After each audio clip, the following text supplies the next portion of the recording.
Non-power move. Non-power move. God, dude. Got one. Fish on. Fill on. Fill on. Get him in here. Get him in here. We're eating him. We're eating him. New power move. Let's try this again. Take 2.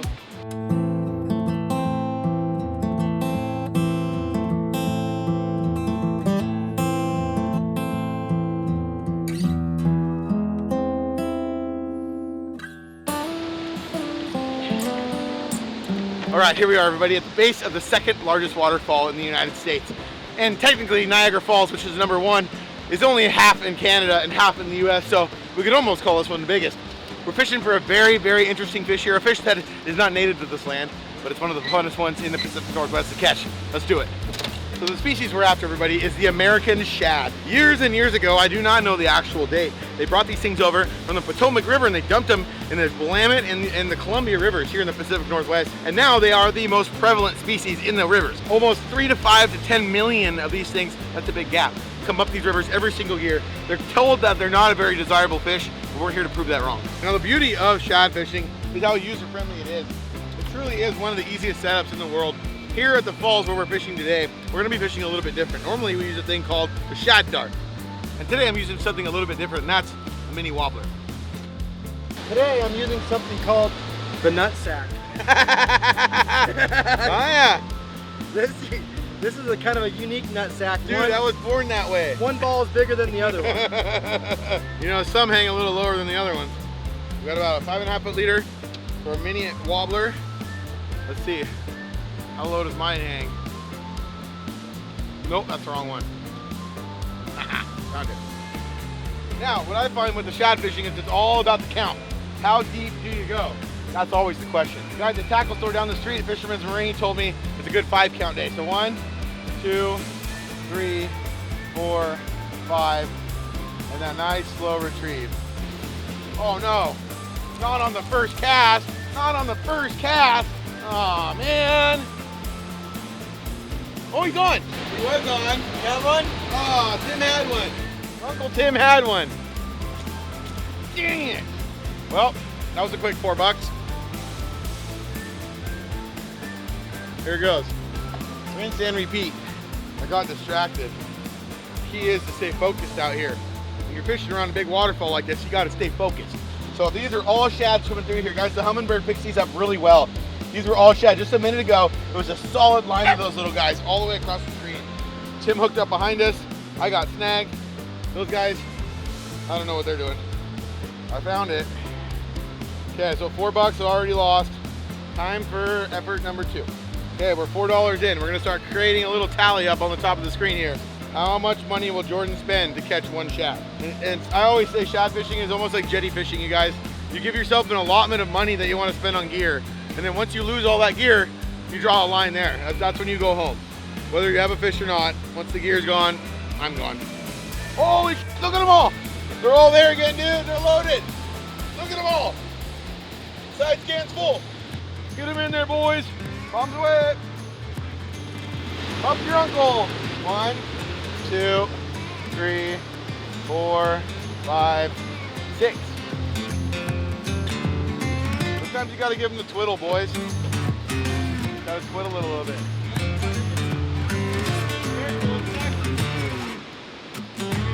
We're going just a bare barrel swivel. Try to find as gold as you can, shiny. And then putting the hook on it. This is probably the cheapest lure you could ever fish. There we go. Bada bing, bada boom. Fishy. All right, we're fishing. You gotta figure out what you're biting on. I don't know, I haven't seen anybody catch one. Oh, I just had one. Sorry, little.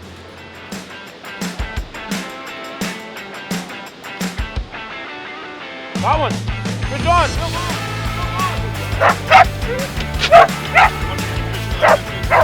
Where you at? Pull a line, pull a line. Right here. Oh, he's a jumper! Oh, we're on top of that. Get him in here. Get him in here. We're eating him. We're eating him. Got a boy. Look at that. Way to go, Phil. Proof in the pudding, boys. Way to go, duder. Are we We'd keeping be it? lost without you. Yeah, let's keep it, dude. We're gonna cook it tonight. Cool. We're gonna debunk this mystery. And if it's not that bad, we're gonna eat sockeye.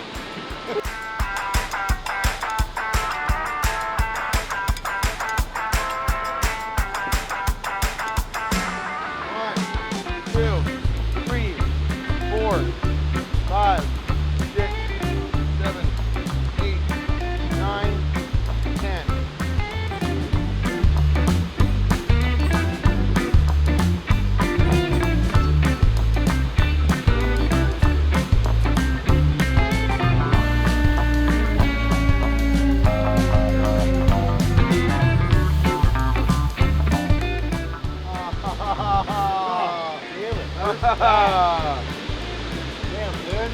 First What am I even on? What the heck? Dang it, Bill. Right.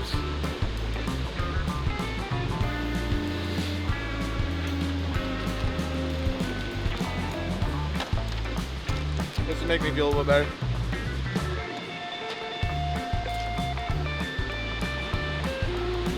Wow. Couldn't have picked a better night to come out.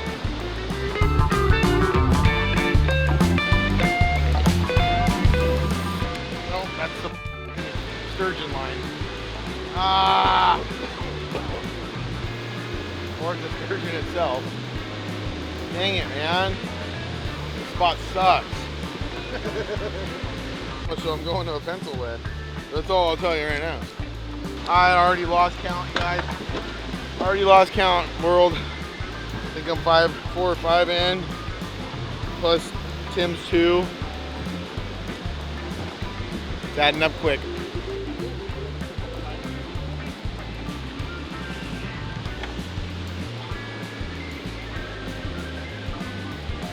Oh, I got one, boys!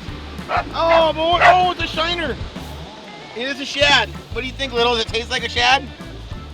Is it? It's a little size shad. Wow. Could be the smallest shad known to man. Let's hook him up, use him as bait.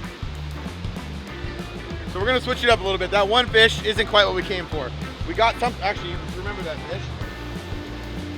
Don't wanna lose that guy. Sorry, Little, I almost lost you.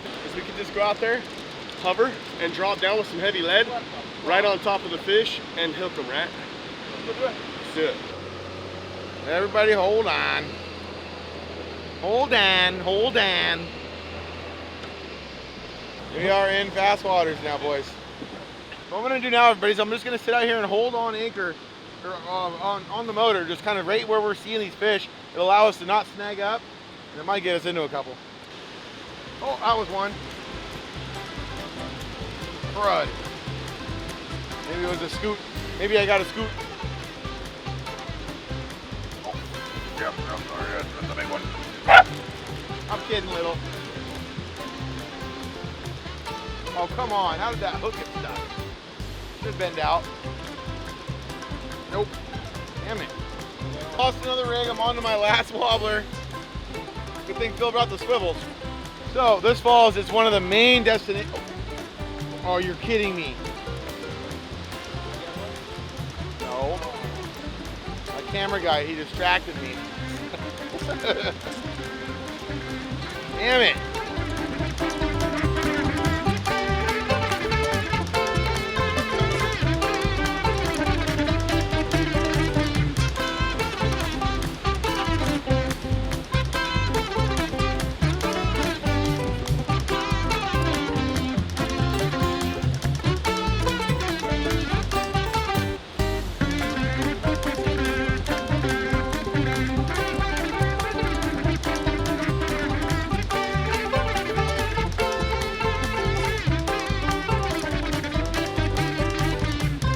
Since when did shad become so hard to catch?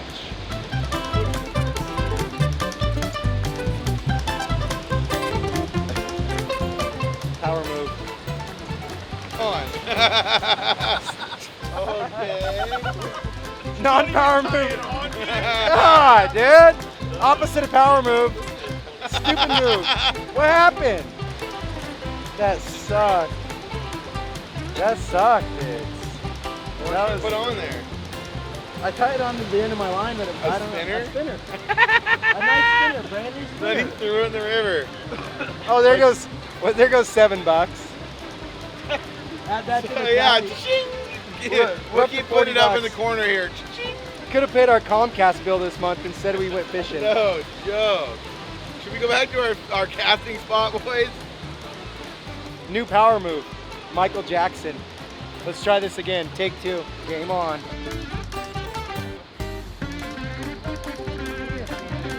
That's where I've nailed it before. Right? So there's a lot of history right here around Willamette Falls. This obviously has been a fishing site for the Native Americans around here for thousands of years. But soon this is the end of the Oregon Trail. We're in Oregon City, Oregon. And normally we don't talk river names, but there's a lot of history here. The first thing that really drove this state is the paper mills. And you see these giant condemned paper mills that are here still at the falls. Nobody's really opened them back up for operation after Blue Heron shut their doors years ago. But a couple times I actually have been invited by the Grand Ronde tribe to come up here and scrape the rocks for lamprey eels, which are a really, really cool. Some people think they're creepy. I think they're tasty, but they're a very, very cool creature. Oh, that was a giant sturgeon. Oh, it looked like a shark. That was insane. Yeah. Whoa. Anyways, there's sturgeon in here. But I really need to take these guys up on this offer because it would be an incredible experience. You actually jet boat up into the falls, get out on the rocks, and you scrape these lamprey right off of the rocks. So we'll keep our fingers crossed we get another offer for that. If any of you out there are watching and have that opportunity and can invite us to come do it, I would absolutely love to. Get a hold of us right here in the comments.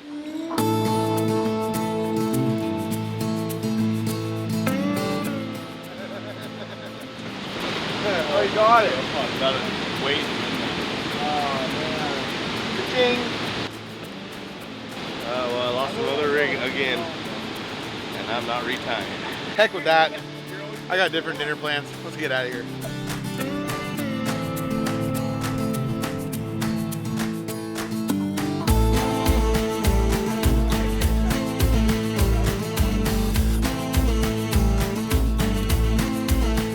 Okay, we made it back fishless. We decided cumulatively none of these guys wanted to eat the shad. I don't know why. I can't ever understand it, but we have some good stuff in the freezer, and I think that's the time of year because there's some big trips coming up. Phil's actually going to Alaska soon to catch more of this beautiful fish right here. But what we decided to do, because I've been craving it, is make some homemade sushi. Now, in my opinion, and I think most of the world's opinion, the two most important factors of making good sushi is high quality fish and high quality rice. So there's 3 ingredients I think are very important for making sushi rice. One, I just actually learned from a man Taku in one of our past episodes, and it's sushi rice seasoning. So we're gonna go a nice helping of this on top of it. Looks like it's got quite a bit. It's got some ground up nori, it's got some sesame seeds. I'm drilling already. The next ingredient is going to be cane sugar, and the highest quality, the best. The highest quality rice really helps a lot, and the highest quality of sugar really helps a lot. And then, last but not least, a really good seasoned rice wine vinegar. And this all combined together is going to make some delicious sushi rice. About a 1/4 cup of that stuff. Make sure we got an adequate amount of sugar in there, and this is how we're going to make our rice very sticky. I mean, some rice naturally comes out pretty sticky, but with this, for this situation and for this combo that we're doing, we're going to want to add that sugar and we're going to want to add that vinegar, and that's going to give us the stickiest and the most tacky rice possible, which makes for a perfect roll. And it's best to do this right when this rice comes off the stove. We're out of the rice cooker today. I just used the stove for this option, but this is going to be the easiest and the best way to do this. Now I'm going to set this in the fridge, let it start to cool down. Now I'm going to start preparing our fish here, and the step that I'm going to do here isn't necessarily necessary. I think that works. But I'm going to do it anyways because it adds a lot of flavor to the fish. And it makes it so that it kind of gives it that curing process. So it eliminates having to worry about just about any sort of parasite or anything being in the meat. Nevertheless, this is very, very, very nice and very clean sockeye salmon. Let's see, not a single spot on it. Beautiful fish. Mr. Phil brought this back from Alaska last year. And we still have some in the freezer here at the house at Dude Camp, so it's time to use it up as much as we can. Okay, so now what we're gonna do is we're gonna slice nice, thin, perfect little pieces that we'll add into each roll of sushi.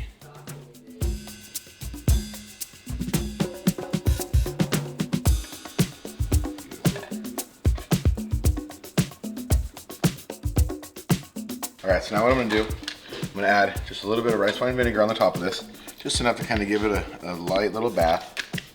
We're gonna add a little bit more of our sushi rice seasoning. Give it a little bit of flavor. Ooh, beautiful. We're gonna add a little bit of Taku's chili crisp. This is the extra hot one. Just a little bit of oil. Oops. Here we go. It is wonderful. Kind of wash that stuff around a little bit. Let it get to marinating, let it get to know itself. And we're gonna toss that in the fridge, let it start to ripen up. Make sure we size this stuff up right. Right there. So we got our cuke, we got an avocado, we got our nori, our good high quality sushi nori, makes it easier for rolling. We got a little bit of cream cheese, some pickled chanterelles, and this, the chili crisp again. We're gonna make this all into sexy magic. So I think the most favoriting part of most people making sushi or going out to a sushi restaurant is just getting the pleasure to just sit back and watch the people cut stuff up and roll it up. So I'm gonna shut up now. You guys enjoy.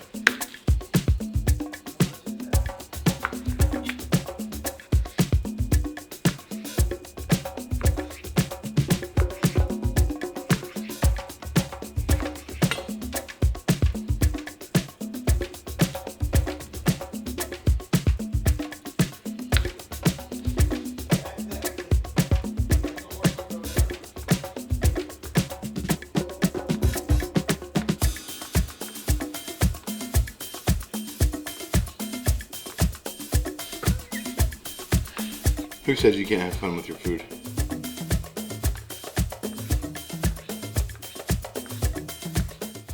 Okay, now a little trick for our cream cheese. This one can be a little bit tougher on people, but how to cut your cheese is a very delicate operation. But how to cut your cheese in public sometimes can be a very delicate operation. Nice part, or very, very vet move for all sushi making really, is to have a bowl of water next to you and wet your knife. So the only way to cut this cheese and get it to come out evenly like this, one is to have it nice and cold, two is to have a wet knife, or else it's just gonna stick right to it. Nice even strips, because one of my biggest pet peeves when I go out to sushi a lot of times is when they put too much cream cheese on it. Cream cheese is a very, very strong flavor, it's very powerful, and it sometimes can just really kind of take away every bit of flavor from your meat and your rice and all the other ingredients in your sushi dish. So that being said, I'm gonna set this aside. I got enough for my first roll made. Now it's time to throw it all together. Okay, so next step, I have some garlic. I got some pickled chanterelles. I'm gonna throw them all together. There's some onions that I have in here as well. And this is I'm gonna make myself a nice little pickled, almost like a kimchi stuffing here. It's gonna be absolutely delicious. Another thing I just recently learned from Taku. I thought it was genius, and I stole it from him.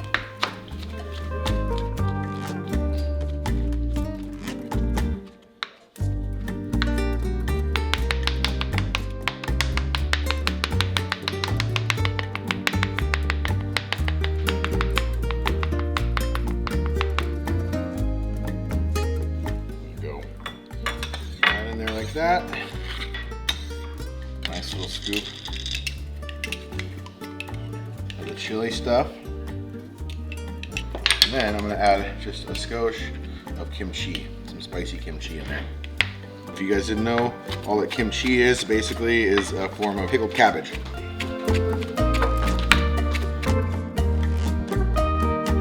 tiny bit of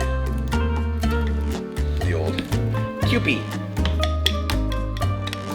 pickled goody salad. That's what this is. 𝗙𝗘𝗟𝗣 pickle salad. The real chefs use saran wrap. I don't know where my saran wrap's at. I'm still mid-move. You can see there's a bunch of empty boxes here behind me. So we're gonna lose aluminum foil. But we do have this thing. Murder on the dance floor. It's murder on the dance floor. Please don't take my mind. Please don't take my mind. Yep, that's what's happening around dude camp. Okay. Here it goes, everyone. Here it goes. The real moment has come. Oh! Normally you don't use quite the whole sushi roll. So I'm gonna half this bad boy, or 3/4 of it.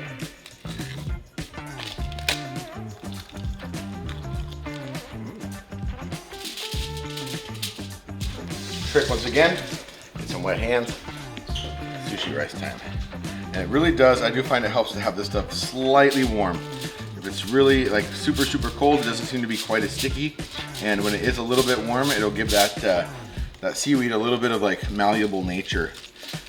Hey, we're malleable nature, we'll be here all week. I love that band. I'm gonna love that band too, dude. Saw him in Portland I last saw him at Ridgefield. Yeah. I saw him at Ridgefield. Okay, we got some malleable foil, or whatever the song was. Our nice, oh my God, look at the color of that fish. That is ridiculous. Tackiness. A bit of avocado right on top. And then our kimchi pickle salad. Oh, that was my best idea yet. I just made this stuff up.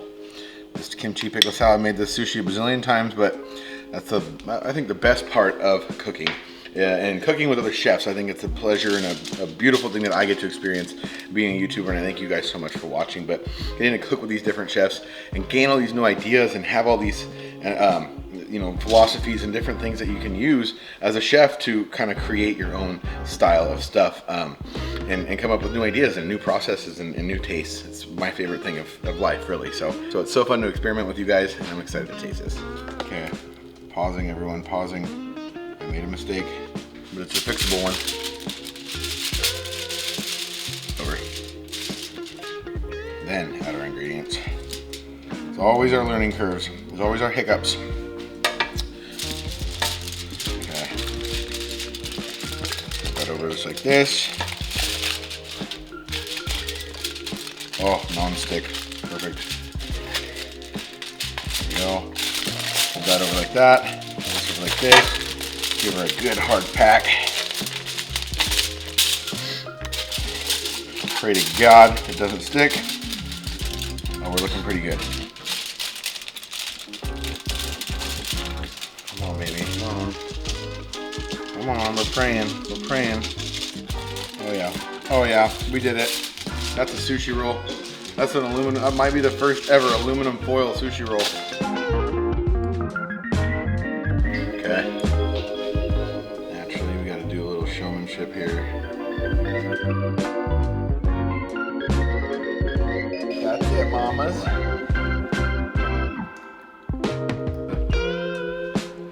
A little bit of the hot stuff, a little wasabi. A little hefty amount of soy in there so we don't light ourselves up. Mix that bad boy up.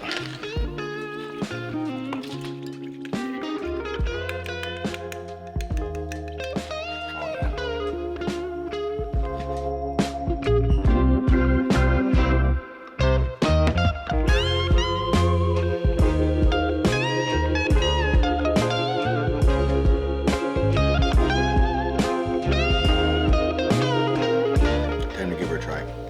Oh, it turned out great. One of my finest works.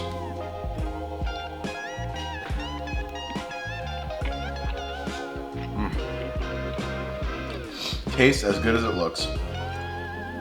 Beautiful color. Could have actually added probably a little more meat in there. Me personally, I like to get a little bit more of that fishy flavor in there. Some people don't like it as much, but that is an absolutely delicious recipe. Wow. Careful on the dip, pretty wasabi. Okay. You caught the shad, you killed the fish, dude. Unreal. Master of his own domain. Wow. You think wow? Really good. Wow. Wow. Right here. You dominated today, dude. Killer. Good job, Didn't man. say I didn't see it coming, but Thank you. thank you. Thank you. Thank you for coming again. Thank you. Like it? 2 words for you. Wowzers. New vocabulary. What are you rocking there, dude? That's some of that sockeye, brother. Ooh. Yeah. Are you hitting some of that? Yeah, let's hit some of that just sashimi style. Hold on. Let me get it chopped up for us. So you don't even have to actually do anything with this, you guys. You can do some numbers like this.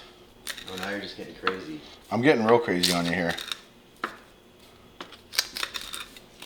So we do one of these. We do you one of these. When Taku does this, it's a lot nicer because he has much smaller hands, but love you, brother. This, Nice little bit of. Oh, you're going This? 𝗛𝗏𝗥𝗗 on them. Uh-huh. What'd you call me? Here you go. Ooh, nice. Thank you. Yeah? I gotta try it now. Wow. Wow. Really good. Yeah, that fish is almost crispy, huh? It's like eating a piece of like cucumber. Stuff has the perfect consistency. Little fatty chunk there.